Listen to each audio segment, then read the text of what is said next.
Good day, class. In today's class, we are going to be taking a look on temperature and its measurements.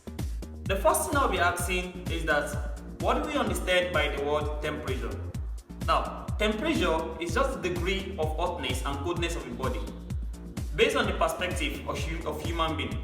This temperature can be measured by our own perspective by just touching the body, but this is going to give us inaccurate results.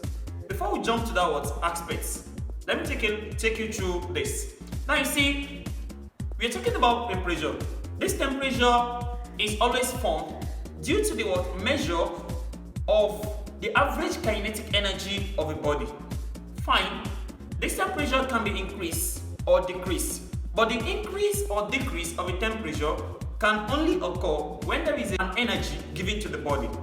Now, we will always talk more about this by trying to explain what forms of energy can change the temperature of a body. And this form of energy is what we call heat. What do we understand by heat? Heat is just a form of energy that is transferred from one body to another body. That's what we call heat. And this heat cannot stay in the body.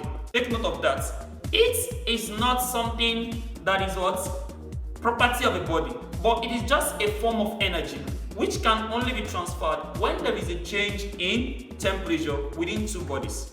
Now, how do we now measure this temperature?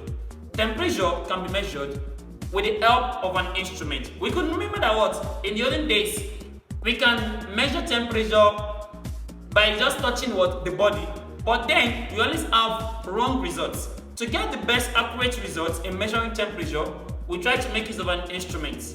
And this instrument is well known as As a thermometer.